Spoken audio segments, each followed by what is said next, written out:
Olá, seja bem-vindo à nova temporada da Linha de Frente. Linha de Frente, que é o programa de política, o conteúdo de política da Aratu, desta vez tratando com os pré-candidatos à Prefeitura de Salvador e de outras cidades do interior da Bahia. Para começar essa primeira edição do Linha de Frente na Retomada, eu tenho um prazer de receber aqui ela, que foi a primeira prefeita de Salvador e a primeira senadora da Bahia, atualmente a deputada federal Lídice da Mata. Bom dia, deputada. Que prazer falar com a senhora aqui mais uma vez. Bom dia, Pablo. Bom dia a todos aqueles que acompanham essa audiência forte do Linha de Frente. É muito legal conversar com a deputada Lídice da Mata e, sobretudo, rever uma amiga já de outras entrevistas e de outras situações. Eu quero começar falando sobre a Prefeitura de Salvador. A senhora deixou a Prefeitura de Salvador em 1996. De lá para cá, muita coisa mudou com Salvador e muita coisa mudou com Lídice da Mata. Quero saber o que é de melhor e de pior aconteceu com Salvador, na opinião da senhora. Olha, não, Salvador eu acho que cresceu muito após isso, recebeu muitos investimentos públicos do governo federal, dos governos federais, dos governos estaduais e do próprio governo, dos diversos governos municipais, né?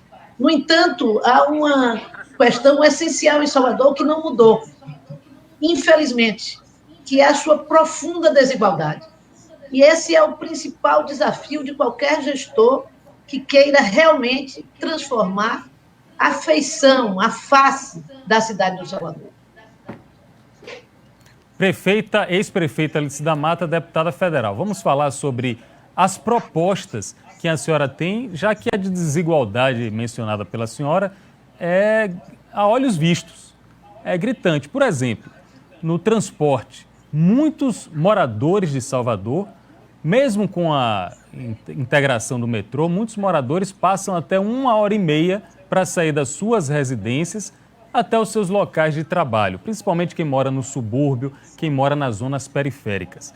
A senhora enxerga dessa forma e o que a senhora faria, caso eleita, o que a senhora faria para mudar essa realidade?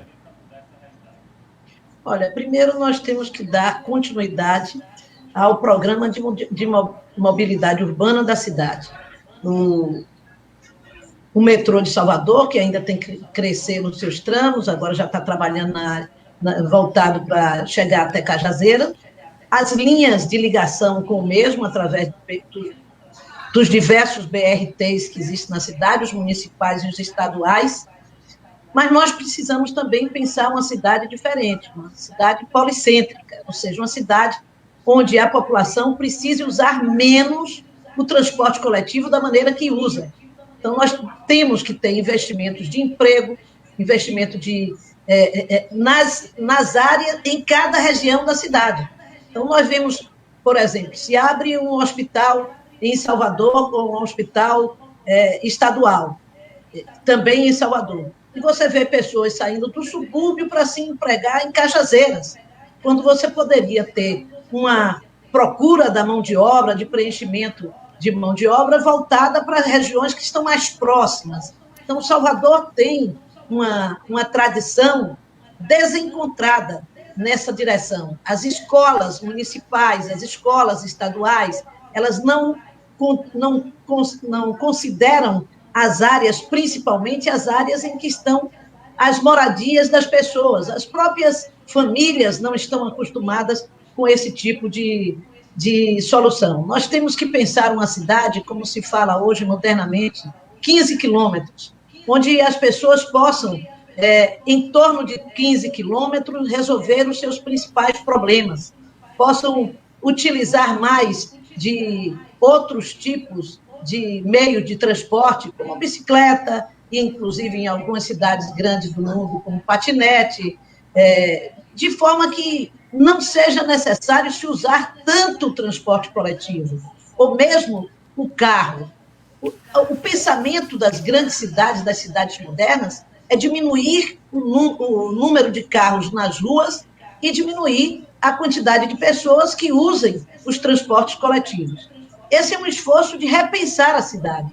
e repensar a cidade de forma transformadora, revolucionária, eu diria. É preciso mudar a forma de ver a cidade, para que nós possamos encontrar um caminho onde o cidadão possa ser melhor atendido no seu transporte coletivo. E, é claro, dotar a cidade dos meios de transporte que ela precisa. O governo do Estado agora também tem o VLT. São alguns dos projetos de mobilidade da cidade que, em certa medida, diminuíram o seu ritmo em função da pandemia. Porque a grande questão, Pablo, é que nós temos que pensar uma cidade pós-pandemia. Não adianta a gente fingir que não está numa pandemia ou achar que nós vamos sair da pandemia com a primeira vacina que aparecer. Não vai ser assim. Os impactos econômicos, os impactos sanitários sobre as grandes cidades brasileiras, inclusive sobre Salvador, elas passarão a ter um tempo maior para serem superados.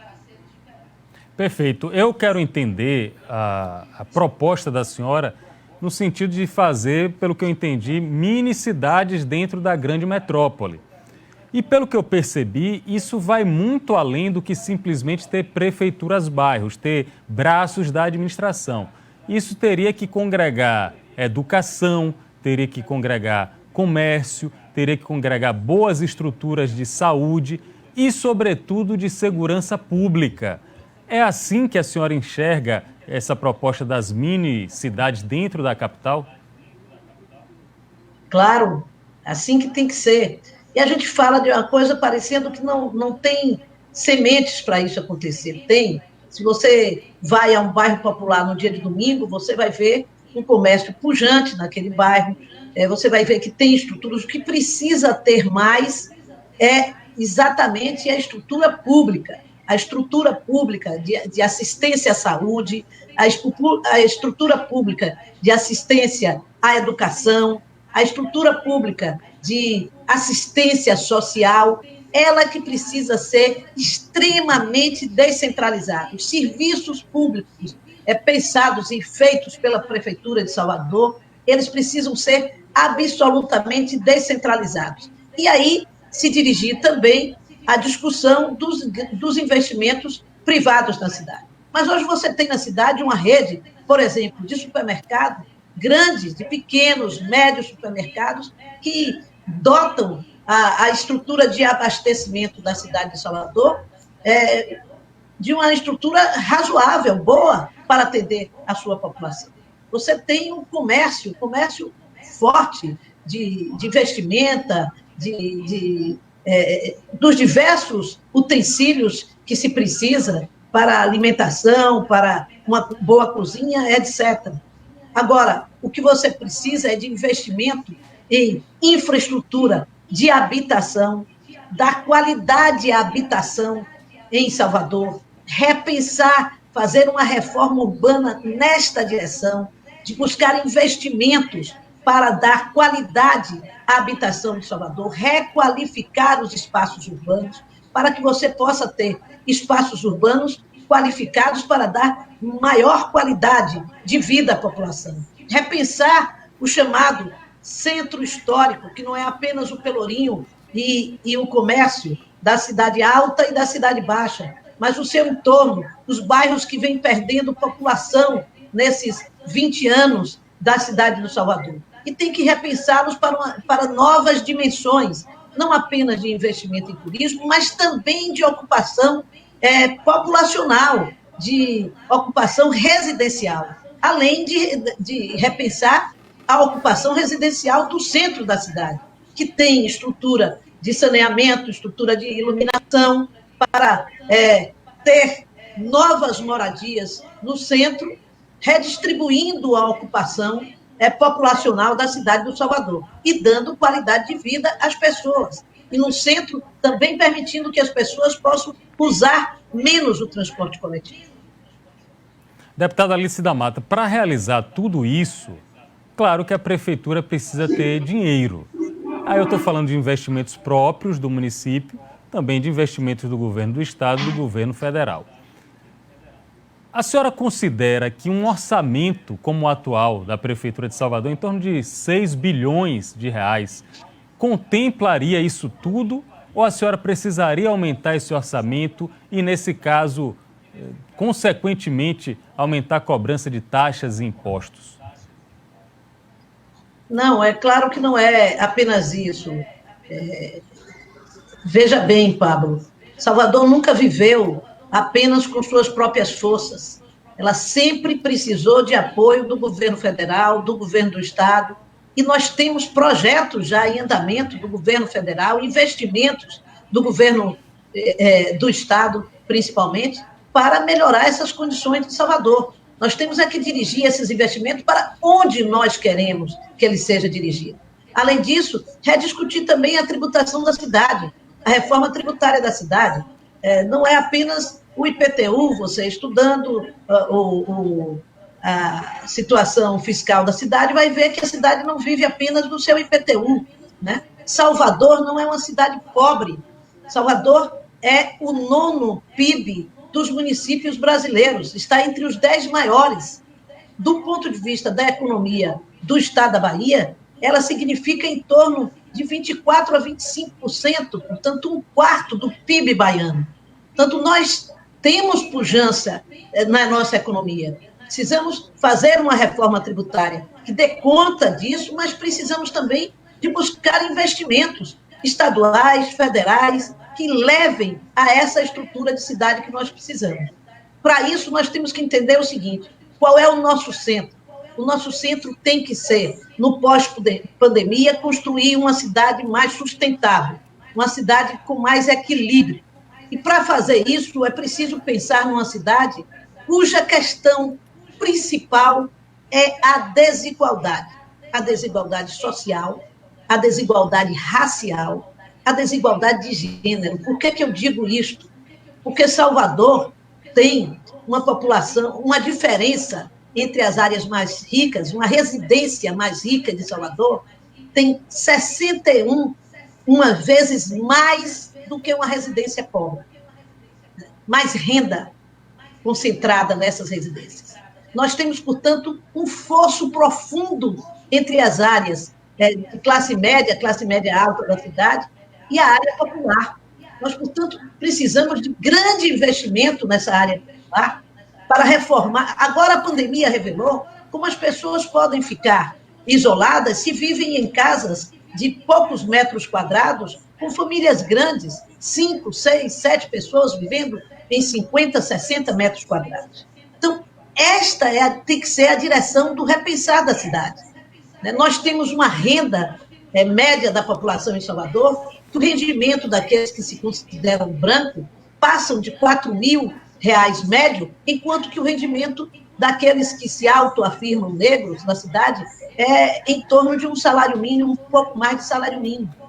As mulheres têm um peso enorme na cidade do Salvador, porque nós temos, as mulheres negras em particular, têm os menores salários da cidade, e são cerca de mais de 40% das chefes de família da cidade do Salvador. Então, se nós começarmos a ver a cidade com os números que ela tem, que tem a sua gente, e começarmos a pensar a cidade para as pessoas que moram nela, encontrar este caminho de investimento, encontrar o caminho de entender que não é possível pensar-se em criar novas oportunidades sem forte investimento em educação. E forte investimento em educação é mudar mesmo o nível de investimento em educação na cidade, buscar apoio do governo federal, do governo do estado, como o novo Fundeb, que ontem estava sendo votado no Senado Federal. Nós vamos ter a possibilidade de investimentos também na área de creches, porque se nós não abrirmos as portas de oportunidades de igualdade, que é justamente a primeira porta, é a escola pública, investimento pesado em educação de tempo integral, nós não conseguiremos preparar as novas gerações desta cidade para os desafios que elas precisam ter. Nós temos uma cidade com uma qualificação profundamente diferente, e agora a pandemia, volto a ela, também demonstrou os meninos de classe média continuam tendo aula dentro de suas casas, continuam tendo acesso ao conhecimento através dos meios tecnológicos. E os nossos meninos da escola pública, municipal, estadual também, não podem ter, não têm condição de ter. Os seus professores não passaram por treinamento e qualificação para terem isso. As suas escolas não têm condição de voltar a funcionar porque não tem espaço para funcionar sem pôr em risco a saúde dessas crianças nessa pandemia. Elas não têm também, e veja, a população da escola pública municipal é diferente da população da escola pública estadual, que já se trata majoritariamente de adolescentes e jovens. Nós tratamos da primeira infância, de 0 a 5 anos, nas creches, nos centros de desenvolvimento infantil, e tratamos de uma escola infantil a partir de 6 anos de idade. Portanto, nem todos os conteúdos as crianças poderão ter via computador. Nós temos que pensar, portanto, uma escola nova. Nós não podemos deixar de pensar agora uma junção forte com as universidades, com as áreas de pesquisa das universidades, porque nós vamos ter que pensar um novo normal para as nossas cidades, um novo normal para a educação, um novo normal para a saúde. Ficou claro que é insuficiente o nosso investimento em saúde. Salvador viveu, nesta pandemia, e vive ainda, uma epidemia de dengue e de chikungunya. Então, nós precisamos de investimentos básicos, públicos, em áreas fundamentais que combatam a desigualdade social da nossa cidade. Deputada, a gente vai poder comentar também sobre saúde, um pouco mais sobre educação, nessa entrevista inaugural aqui da nova temporada do Linha de Frente. Mas agora eu quero convidar o meu colega, analista de política da Aratu, gerente de jornalismo, Matheus Carvalho. Ele tem uma pergunta para a senhora que fala sobre a relação da senhora com o ACM, o avô do atual prefeito de Salvador. Ô, Matheus Carvalho, qual é a pergunta difícil aí que você tem para a deputada federal Lídice da Mata? Deputada Lídice da Mata, quando a senhora era prefeita de Salvador, o governador e principal adversário político da senhora era Antônio Carlos Magalhães. Hoje, o neto de Antônio Carlos Magalhães, ACM Neto, é o prefeito que a senhora deseja suceder e é um adversário político. Mas quais as diferenças entre o ACM avô e o ACM Neto? ACM Neto seria capaz de fazer o mesmo tipo de política que o avô fazia naquela época? Olha, eu acho que há muitas diferenças. Acho que há muitas diferenças. Primeiro, Antônio Carlos se formou como líder político em plena ditadura militar, coisa que não corresponde à realidade do seu neto, que já viveu, até pela diferença imensa de idade, já sempre viveu politicamente numa democracia, ou pelo menos numa democracia inicial, uma democracia que preserva as liberdades. Portanto, eu não tenho dúvida de que ele acumulou experiência de ter mais diálogo do que seu avô, né? Depois, Antônio Carlos, por beneficiar-se de uma estrutura de ditadura militar, rapidamente cresceu ao governo do Estado e rapidamente se tornou um chefe, entre aspas, político na Bahia, né? Então, todas essas condições fazem muita diferença, né? Queira ou não, o ACM Neto vai ter que lutar e teve que lutar para chegar onde chegou de forma diferente que seu avô. Portanto, eu acho que são diferenças fundamentais. O carlismo, digamos assim, se conformou com regras que dificilmente o ACM Neto terá condições de repetir. Deputada, muita gente ainda falando sobre política e sobre oposição, muita gente coloca o favoritismo, algumas pesquisas também colocam isso, favoritismo do candidato do prefeito Bruno Reis, o vice-prefeito atual de Salvador. A senhora aparece bem nas pesquisas. Agora eu tenho uma dúvida sobre a relação da senhora com o PT. O PT lançou como pré-candidata Major Denise. A senhora entende que, caso uma ou outra venha a chegar no segundo turno, fica fácil criar uma aliança de apoio? Se a senhora for para o segundo turno, Major Denise apoia. Se Major Denise for para o segundo turno, talvez com Bruno Reis, a senhora apoiaria? Eu não tenho dúvida disso. Nós temos um campo político muito delineado na cidade do Salvador. Num segundo turno, nós ficaremos com aquela candidatura que represente mais esse desejo de mudar o foco das preocupações em relação à cidade. Até porque, Bruno, veja bem, Salvador é o carro-chefe no nosso estado da economia criativa, forte na cultura, no entretenimento, no turismo. Todas essas atividades foram duramente atingidas pela pandemia e terão alguma dificuldade, como eu disse, para retomar. Elas vão retomar lentamente. Veja bem, o Rio de Janeiro já suspendeu o carnaval, São Paulo já suspendeu o carnaval.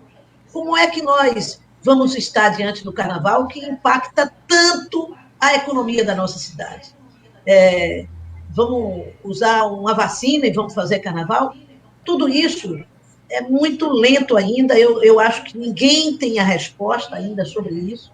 Volto a dizer, nós vamos precisar viver esse período, pensar, planejar diversas hipóteses para poder sair dessa crise o mais rápido possível e distribuindo renda, que é fundamental, transformando a realidade da nossa cidade. Nós não podemos sofrer no Brasil o que nós estamos sofrendo, com mais de 100 mil mortes, e sair do mesmo jeito que entramos nisso, com, digamos, o mesmo modelo egoísta de organizar uma cidade ou um país. Nós precisamos criar uma sociedade mais solidária. Então, eu não tenho dúvida de que um segundo turno nos dirigiria para aqueles que têm os mesmos valores que nós temos para dirigir Salvador. Então vamos tratar de saúde, que é um tema emergente, é um tema urgente no mundo inteiro. Aqui em Salvador não poderia ser diferente, como a senhora citou muito bem, além da pandemia de Covid, a gente está convivendo com mortes ocasionadas por arboviroses. Aí a jornalista do Linha de Frente, Cris Almeida, produtora que está organizando todas essas entrevistas com os pré-candidatos, ela tem um questionamento interessante sobre o segmento saúde. Cris, manda essa pergunta aí para a deputada Lídice da Mata. Olá, deputada, eu sou Cris Almeida, repórter aqui do Aratuon e do Linha de Frente. Eu acompanhei uma entrevista que a senhora deu no mês passado, no final do mês passado, em que a senhora questionou qual será o novo modelo na saúde em Salvador no pós-pandemia. Então eu quero devolver essa pergunta, quero saber o que a senhora pensa para a cidade, né? Porque esse novo modelo, consequentemente, vai vir com uma nova gestão. E eu quero saber o que a senhora pensa, quais são as suas ideias para esse novo modelo que a senhora questionou desse pós-pandemia. Olha, um modelo que se centre na prevenção, um modelo que fortaleça o programa de saúde da família, que fortaleça, portanto, a saúde, a vigilância sanitária. Nós temos vivido epidemias que são típicas da vigilância sanitária, o combate à dengue, o combate à chikungunya, são típicas de ações de vigilância sanitária. É você combater o mosquito, é você transformar isso numa política permanente na cidade. Você imagine que nós já tivemos um período, há décadas atrás, muitas décadas atrás, em que o Brasil foi declarado livre do Aedes aegypti. Ora, hoje pensar isso é um absurdo, exatamente porque as ações epidemiológicas foram deixadas para trás. Os números de estudos da epidemiologia foram deixados para trás. E se concentra muito em investimentos em atendimento hospitalar, que são indispensáveis. Com essa pandemia agora, nós vimos. Mas nós vimos também que é possível fazer de um de um estádio de futebol, um hospital na emergência. Mas você não consegue apagar não consegue matar os mosquitos rapidamente na emergência. Então, é preciso cuidar preventivamente da saúde. E, para isso, você tem que ter ações, volto a dizer, que modifiquem as condições de habitação na cidade do Salvador, do ponto de vista sanitário, do ponto de vista de saneamento, do ponto de vista de organização urbana mesmo, né? Então, nós não podemos continuar com pouco investimento na prevenção à saúde pública. Deputada Alice da Mata, eu quero tocar num assunto que me preocupa como cidadão, até mais do que como jornalista. Nós ambos somos do interior da Bahia. Inclusive, muita gente diz que a senhora é de Cachoeira, outros dizem que a senhora é de Acajutiba, tem gente que diz que a senhora é de Catu, de Alagoinhas. Não, não. Afinal, a Margosa, afinal a senhora nasceu onde? Por aí. Catu, vocês sabem, todos, é a terra de meus pais, é também minha terra, tenho título de cidadã naquela cidade, porque convivi muito nela. Alagoinhas, onde eu vivi dos 5 aos 16 anos de idade, e Cachoeira, onde eu nasci e saí com 2 anos e pouco. Mas morei em Piauí também, Pablo, isso você não sabia, né? Quando meu pai saiu de Cachoeira, nós fomos para Piauí, onde moramos lá 3 anos, mas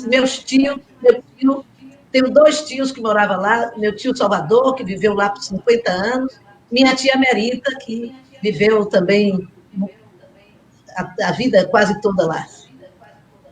A filha de Dona Margarida e de seu Aurélio, funcionário do Banco do Brasil. Então, citando isso aí, muitos interioranos enxergam Salvador como uma terra, um Eldorado de grandes oportunidades. Vêm para cá em busca de emprego, em busca de estudo, e talvez Salvador não seja tão generosa assim, principalmente em questão de empregos. Ao passo que ela é muito acolhedora para todo mundo que chega aqui, ela não consegue oferecer tantas oportunidades de trabalho quanto é demandada. Como é que a senhora enxerga essa questão de Salvador atrair tantas as pessoas do interior?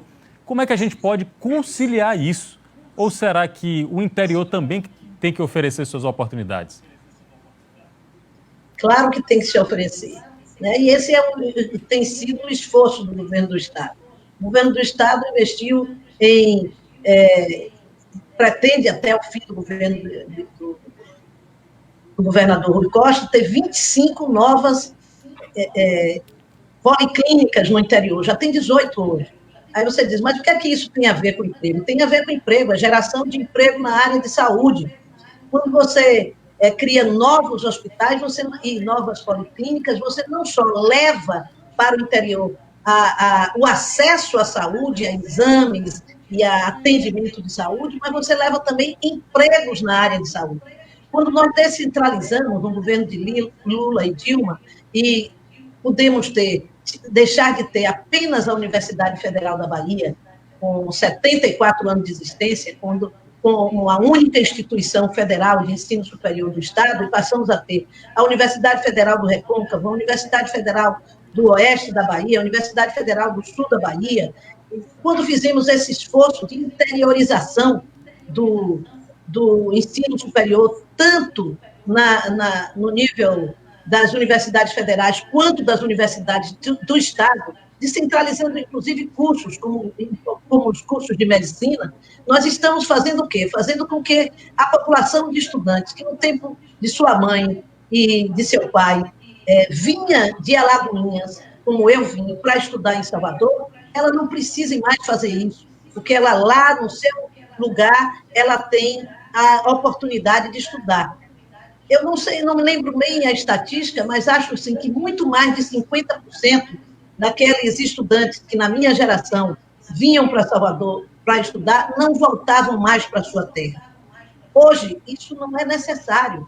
Nós temos universidades como a Universidade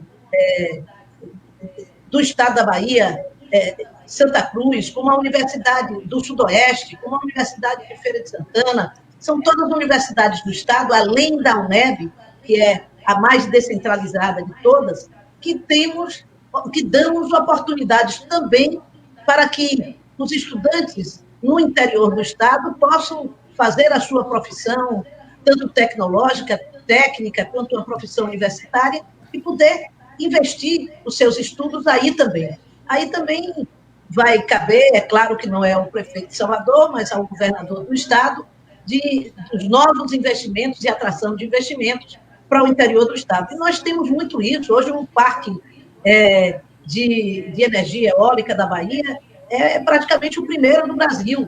Então, e com impacto até da América Latina. Então, isso tudo leva investimento para o interior do Estado. Tem aí a FIOL, que está retomando com força, o governo do Estado lutando, a CBPM, a Secretaria de Desenvolvimento Econômico, através do secretário João Leão, o Trano, na CBPM, todos fazendo um esforço aí coletivo para que o governo federal volte a investir na FIOL, que também já há previsão de investimento, inclusive a definição de que a obra será terminada, ou a parte que está paralisada vai ser completada por obra feita pela própria engenharia do Exército Brasileiro. Portanto, a Bahia tem que descentralizar os investimentos para que a gente possa fazer com que outras regiões cresçam.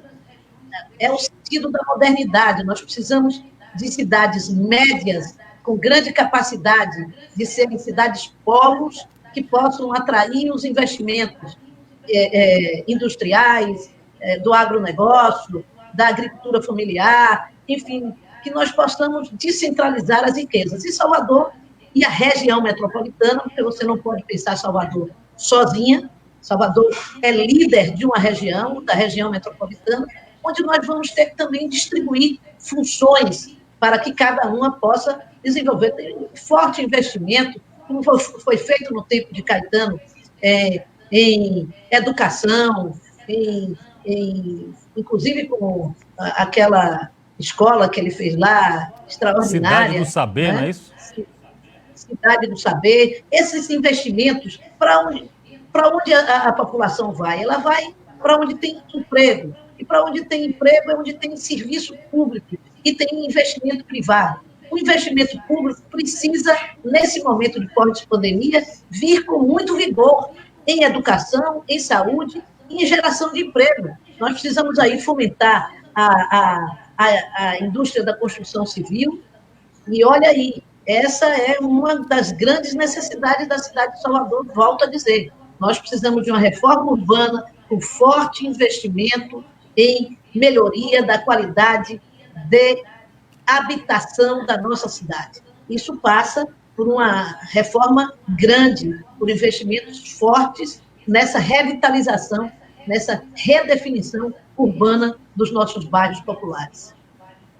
Deputada federal Lídice da Mata, pré-candidata à Prefeitura de Salvador pelo PSB. Estamos tendo o privilégio de conversar com a senhora na retomada do Linha de Frente, tratando sobre as eleições municipais, tanto em Salvador quanto em várias cidades do interior. Eu percebi que a senhora mencionou algumas vezes o trabalho do governador Rui Costa, mencionou de uma maneira elogiosa e me parece, inclusive, agradecida. Porém, muita gente no partido da senhora, principalmente da Executiva Nacional, considera que a senhora não foi bem respeitada na questão da disputa à reeleição para o Senado. Eu explico. A senhora teria, na opinião de importantes dirigentes do PSB, a prioridade para ser candidata à reeleição por ser a primeira senadora e por já estar no mandato, fazendo o trabalho, mas, por outro lado, foi preterida por um dos escolhidos do governador Rui Costa e do senador Otto Alencar, o então presidente da Assembleia, Ângelo Coronel. A pergunta é muito direta para a Lídice da Mata. A senhora se considera traída por Rui Costa ou pelo PT, nesse aspecto? Olha, eu considero e continuo considerando que foi um erro tirar uma mulher da chapa. Porque, como eu disse aqui, a democracia se afirma pela representação de todos os seus cidadãos. Então, a participação da mulher no parlamento deve ser uma prioridade dos dirigentes, dos políticos que pensam a democracia do nosso país. Agora, não quer dizer que eu viva do ressentimento ou de fazer política com retrovisor. A política, o retrovisor no carro serve para a gente dar uma olhada, para ver os empecilhos, mas nós dirigimos olhando para frente, e é para frente que eu me dirijo, né? Para a construção de espaços onde a afirmação da mulher seja essencial e onde a gente possa garantir que o olhar da mulher ele deve estar se dirigindo para toda a administração, e não apenas para segmentos como vamos fazer uma política de mulher, uma secretaria de mulher. Não é isso. Nós precisamos de secretaria de mulher para ter uma visão do conjunto do governo, uma visão feminina, feminista de todas as ações do governo. Por isso, eu acho que é sempre um erro não investir numa candidatura de mulher. Um erro que acho que a Bahia está tendo a oportunidade de refazer, já que nós temos, no campo do governo do Estado, pelo menos 4 candidaturas de mulheres. O PT é uma candidata mulher, o PSB é uma candidata mulher, o PCdoB é uma candidata mulher e o PSD é também uma candidatura mulher. Perfeito. Deputada e ex-senadora Lídice da Mata, um prazer conversar com a senhora, desejando boa sorte. E antes de encerrar, eu queria saber em 30 segundos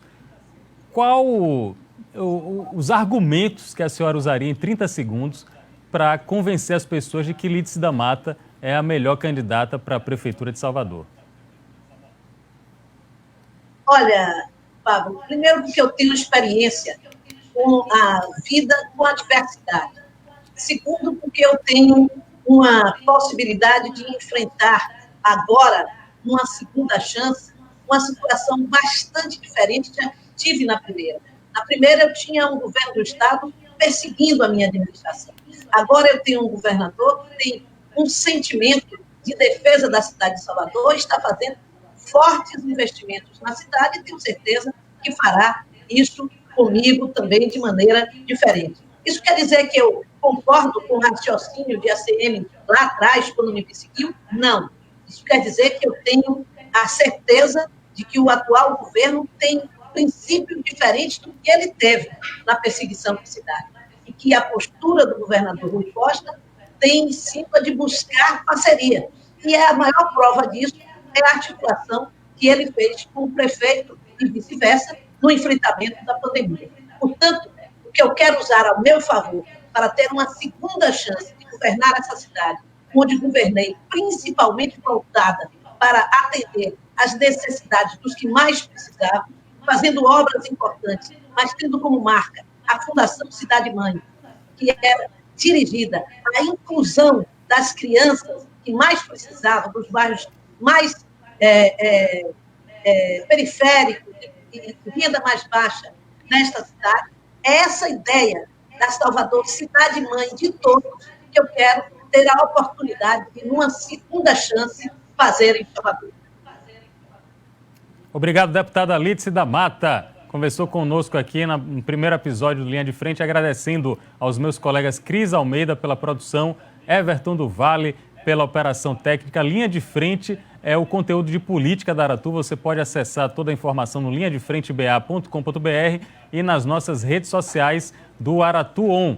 Um abraço a todos, até o próximo encontro.